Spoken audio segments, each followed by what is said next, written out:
Okay, let's unpack this. As media studies students, I mean, you're probably navigating this absolute tidal wave of content, right? Oh, definitely.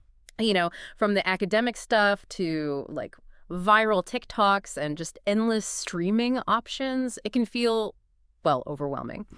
But what are the sort of fundamental forces shaping this whole media landscape? What are the underlying structures actually determining what you see and hear? That's the deep dive we're taking today. And what's really fascinating here, and I think crucial for anyone studying media, is that central question. How does media ownership, fundamentally shape the content we end up consuming? Right. It's not just some behind-the-scenes business detail. Yeah. It actually has pretty profound consequences for how we understand the world and, well, our place in it. Exactly. And to help us make sense of these pretty powerful forces, we're turning to the work of two real giants in media studies, James Curran and Seaton, specifically their book, Power Without Responsibility. Key text. Yeah, think of them as our sort of expert guides who've really laid bare that intricate relationship between who owns the media and the messages that actually reach us. So the mission for this deep dive is, I think, pretty clear. To provide you, the media studies student listening, with a robust framework for understanding the different ways media is owned and controlled. And maybe most importantly, to analyze the direct impact these structures have on the information and the entertainment that just permeates our lives. All right, let's dive straight into the core of their argument then. Curran and Seaton, they established this fundamental link that's both simple and incredibly potent. Yeah. Basically, the individuals or, the companies that own media outlets exert a really powerful influence on the stories that get told, the voices that get amplified, and even the sort of dominant perspectives that take hold in public discussion. Absolutely.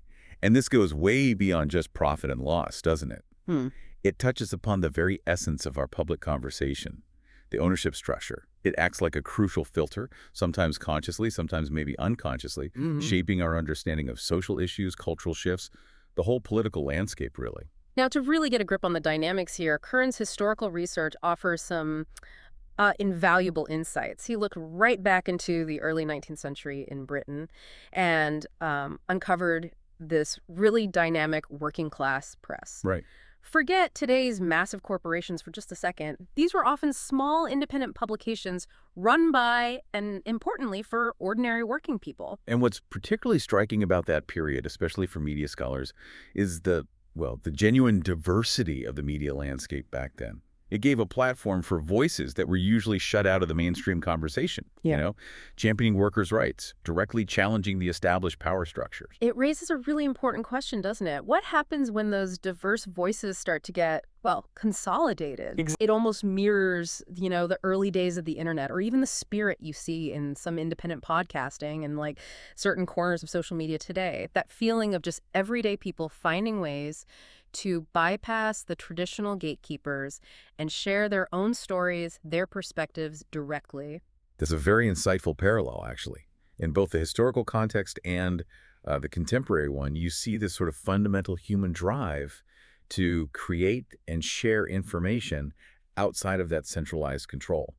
And that allows for a much, much broader spectrum of viewpoints to actually emerge. But as Curran meticulously documented, this really vibrant radical press of the 1800s, it eventually declined. And the reasons for that decline are really instructive for us, as media students today. Think about just the sheer practicalities, the costs involved. Oh, yeah? Just printing and distributing newspapers on any kind of large scale, that was significant. Precisely.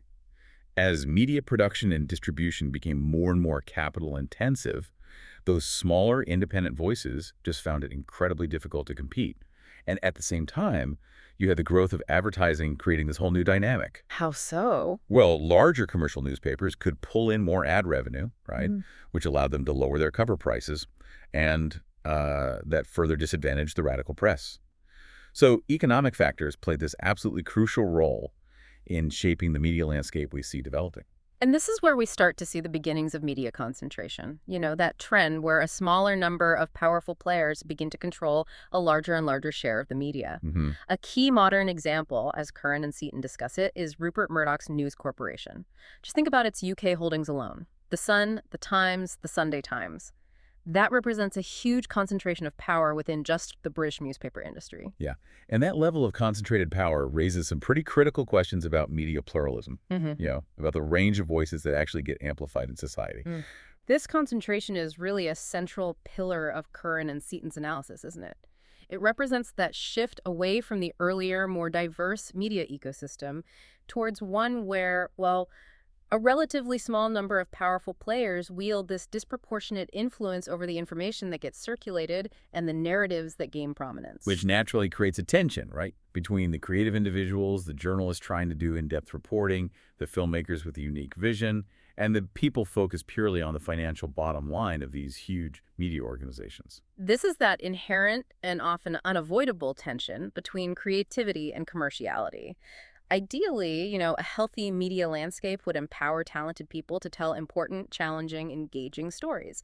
But the economic realities of the media business mean that generating revenue and therefore attracting advertisers often just takes precedence. And that's where that quote from Jean Seaton really hits home for understanding this dynamic. She says, commercial broadcasting is based not on selling programs to audiences, but on selling audiences to advertisers. Okay, let's unpack that for a second because it's key. It's not necessarily about creating the most groundbreaking show or writing the most impactful article. Exactly. The primary objective shifts. It becomes about attracting a large and, crucially, a desirable audience, one that advertisers are willing to pay a premium to reach. The content itself becomes, in many ways, just the vehicle for gathering that audience. It's a fundamental sort of inversion of the relationship between media producers and consumers. We see this play out in programming decisions all the time, don't we? Just think about primetime TV schedules. They're often dominated by reality shows like, say, Love Island or Britain's Got Talent. They consistently pull in huge viewing figures. Which, in turn, attracts the advertisers. Yeah. Conversely, you often see more serious investigative journalism or maybe more experimental documentary programming, and it gets pushed into less prominent time slots or maybe onto niche streaming platforms. Right. It's not necessarily a reflection of a lack of public interest, not always anyway, but it's often a strategic decision based purely on maximizing those audience numbers for advertising purposes.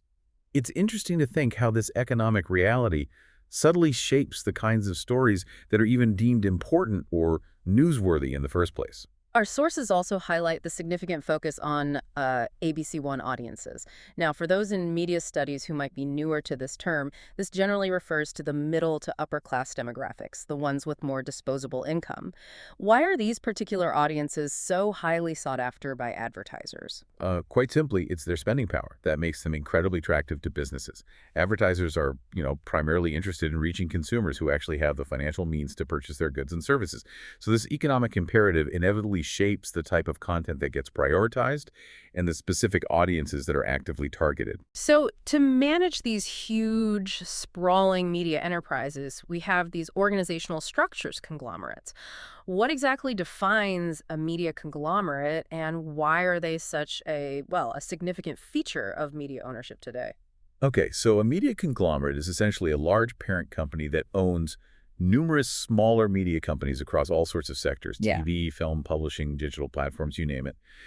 And this structure allows for a pretty significant consolidation of both power and resources within the media landscape. And they use specific strategies. Right. Two key strategies employed by these conglomerates are horizontal and vertical integration. Okay, let's break those down for clarity. Horizontal integration, what's the core idea there? Horizontal integration involves a media company owning multiple entities at the same level of the media production and distribution chain. So the example from Curran and Seaton is News Corporation owning several major newspapers, The Sun, The Times, The Sunday Times. They're all operating within the same sector, news publishing. And this consolidation, it doesn't just affect the bottom line. It can also potentially lead to a kind of homogenization of news coverage, simply because fewer distinct voices are controlling the narrative. And what are the main advantages for a company going down this route, this horizontal integration? Why would a corporation want to own multiple newspapers, for instance? Well, there are several key benefits. It can lead to significant cost savings through things like bulk purchasing of resources, think newsprint, or by sharing infrastructure like printing presses and even journalistic talent across the different publications. Okay. Plus, it gives the conglomerate greater overall control within that newspaper market, potentially reducing competition and boosting its market share. Curran and Seaton mentioned Storyful as an example that's a shared resource News Corp uses for verifying social media content across its various holdings. That makes perfect sense, achieving those economies of scale and exerting broader market influence. Okay, now let's turn to vertical integration. That sounds like a fundamentally different kind of strategy. It is. Vertical integration involves a media company owning different stages of the production and distribution process for its content. A classic example here is Disney. They produce films and TV shows through studios like Marvel Studios, Disney Pictures. Then they distribute this content through their own platforms like Disney Plus and TV networks like ABC.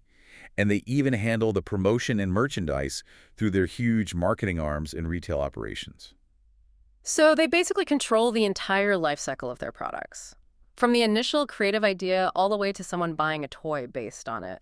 What's the big advantage for a company like Disney in operating that way? Control. That's a primary driver. By owning each stage, they keep more of the profits in-house because they aren't paying fees to third-party distributors or broadcasters. Right. They also get much greater control over when and how their content is released to the public. And they can strategically prioritize their own distribution platforms, potentially even limiting access for their competitors. Now, for us as media studies students, the really crucial question is, how do these ownership structures actually impact the content we see and hear?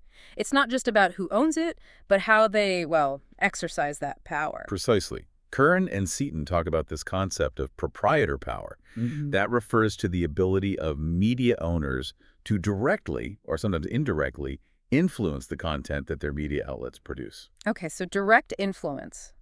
That might involve an owner stepping in to kill a story that could negatively impact their business interests or maybe their political allies. Exactly, that kind of direct intervention. That sounds quite, well, overt, almost like something out of a movie. How common is that kind of direct censorship in today's media? Well, while outright censorship might be less visible, perhaps, in many democratic countries, indirect influence is arguably a more pervasive and subtle force. How does that work then? This could manifest in decisions about which editors get hired, for instance, or the overall editorial line that's encouraged within a publication, even fostering a company culture where certain perspectives are just implicitly favored over others. The example of Rupert Murdoch's well-known political leanings and how these might, be reflected in the editorial stance of his newspapers is a really pertinent illustration here. And Curran and Seaton also touch on this idea of political coziness, that often close relationship that can develop between media owners and political figures or governments. It sounds like there's potential for a mutually beneficial dynamic there. Oh, there have certainly been numerous historical and contemporary examples of such close relationships. Think about the instances of Tony Blair's discussions with News Corps executives before he became prime minister, or Margaret Thatcher's well-documented relationship with Murdoch. It highlights how political leaders often actively cultivate ties with powerful media owners, potentially influencing both media coverage and policy decisions. And that raises some really important questions about the independence of the press, doesn't it? Definitely. So, according to Curran and Seaton, what are some of the potential negative consequences when news and information become primarily driven by business, by commercial needs? They raise several pretty significant concerns. One is the potential for what they call depoliticized news. That's where the focus shifts away from, say, in-depth critical analysis of power structures and more towards entertainment-oriented or superficial coverage designed simply to attract a wider audience. Okay. There's also the inherent tendency towards a mass market focus, where content often gets watered down to appeal to the broadest possible demographic. And that can mean sacrificing depth, nuance, and maybe coverage of less mainstream issues. And who hasn't scrolled through online news headlines and noticed the sheer prevalence of sensationalism? Those often exaggerated clickbaity stories. Curran and Seaton point to papers like the Daily Mail or the Sun as examples where this tendency can be particularly strong. It's all about grabbing attention in a really crowded marketplace, right? Precisely. In a highly competitive media environment, one that's driven by ad revenue and the constant need to generate clicks and views, there's often huge pressure to prioritize sensationalism and emotionally charged content over more substantive, more nuanced reporting, simply to capture audience attention. Now, here's a somewhat counterintuitive point that Curran and Seaton make. One might assume that with the explosion of media outlets available today, especially online, we'd naturally have a more diverse range of content and perspectives. But they argue that this isn't necessarily the case. Why that apparent contradiction? Yeah, it seems odd at first. But their argument is that while the sheer volume of media has increased exponentially, the underlying ownership structures often lead to a replication of successful formats and a prioritization of profit-generating content above all else. So less risk-taking. Exactly. Media companies, especially the big conglomerates, often adopt lower-risk strategies. They produce content that has already proven commercially successful in the past. If The Great British Bake Off is a massive hit, you're likely to see similar spin-offs, like The Great British Sewing Bee. Right. And this focus on replication can stifle investment in truly original, maybe potentially less commercially viable ideas. It's a bit like Netflix's recommendation algorithm, isn't it? It tends to suggest shows and movies that are similar to what you've already watched. It reinforces familiar content rather than pushing you towards something completely different or challenging. That's an excellent analogy. While those algorithms can definitely enhance personalization and the user experience, they can also inadvertently contribute to a kind of content echo chamber, limiting our exposure to a genuinely diverse range of perspectives and creative formats. Okay, so we've painted this picture of a largely commercially driven media landscape, but Curran and Seaton also emphasize the crucial role of something different, public service media. And the British Broadcasting Corporation, the BBC, serves as their prime example here. What makes public service media stand out in their analysis? Well, their central point is the fundamental difference in the BBC's funding model. It's primarily funded through a license fee paid by television viewers, rather than being reliant on advertising revenue. Okay. And this funding structure, at least in theory, insulates it from those constant pressures of chasing ratings and catering directly to the demands of advertisers. And because of this distinct funding model, Curran and Seaton argue the BBC has a fundamentally different mandate, right? Yeah. It's not solely focused on catering to the wealthiest demographics that advertisers covet. Exactly. The BBC operates with a public service remit. That means it has a responsibility to serve all audiences, including minority and regional communities, and to provide a really broad range of programming, everything from news and current affairs to arts and education. This commitment to serving a diverse public is reflected in things like BBC Asian Network or BBC Wales. It's about providing content for everyone, regardless of their economic status or where they live. And our sources also suggest the BBC often plays this vital role in setting high standards for the media industry as a whole. How does that dynamic work? Well, because it's not solely driven by commercial imperatives, the BBC often has the capacity, the resources, to invest in more ambitious, in-depth, and maybe experimental programming that might just be deemed too risky by purely commercial broadcasters. Right. And this commitment to quality and innovation can then serve as a kind of benchmark, potentially inspiring other media organizations to raise their own standards too. Finally, let's consider the internet. When it first emerged, there was this huge wave of optimism, wasn't there? About its potential to democratize media, empower citizen journalists. Has Curran and Seaton found that this promise has been fully realized? They offer a more nuanced perspective, while definitely acknowledging the initial potential for anyone to become a content creator and bypass those traditional media gatekeepers. Yeah. They also highlight how major established media companies have largely managed to reassert their dominance in the online sphere. Their significant financial resources, their established tech infrastructure, their existing brand recognition, all that gives them a considerable advantage in the digital landscape too. And the ad-driven nature of so many online platforms like Facebook, YouTube, TikTok, that just brings us right back to the same fundamental commercial pressures we've been talking about all along, doesn't it? That whole concept that we are the product, because it's our data and our attention that are actually being sold to advertisers. Precisely. The internet, while definitely offering new avenues for content creation and spreading information, it's not somehow immune to the fundamental dynamics of media ownership and commercial imperatives. However, Curran and Seaton do acknowledge the continued crucial role of independent creators, of whistleblowers, of activists who very effectively leverage digital platforms to challenge mainstream narratives and offer really important alternative perspectives. It's not entirely monolithic. So, to really distill their core arguments then, what are the key takeaways from Curran and Seaton that every media studies student tuning in should really understand and remember? Okay, well, their work emphasizes several critical points. Firstly, media owned by just a small number of powerful entities tends to reflect and serve the interests of those owners. Seems obvious, but it's key. Right. Secondly, there's an increasing trend towards prioritizing profit over public service value in the production of distribution of media content. Thirdly, genuine diversity in media content is intrinsically linked to diversity in media ownership. You need both. And finally, public service media institutions like the BBC play a vital, vital role in providing a counterbalance to the power of large commercial media corporations. These are definitely some fundamental principles to keep firmly in mind as you continue your journey through the world of media studies. So for you, the listener, here are a few crucial questions to really think about as you engage with the media all around you. Consider this. Who are the actual owners behind your main sources of news? Your favorite streaming services? The social media platforms you use every single day? Do you even know? And what do you think their primary motivation is? Are they primarily aiming to provide you with in-depth, unbiased information, or maybe to entertain you with compelling stories, or ultimately, are they trying to sell you something, either directly through products and services or indirectly by selling your attention and data to advertisers? It's also really important to critically examine whether the sheer abundance of content available in our digital age automatically translates to higher quality journalism or a genuinely wider spectrum of diverse perspectives being readily accessible to you. Does more really mean better? And finally, a really significant question for our times.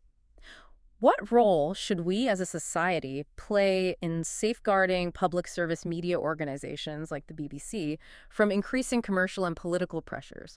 What might the media landscape actually look like in their absence?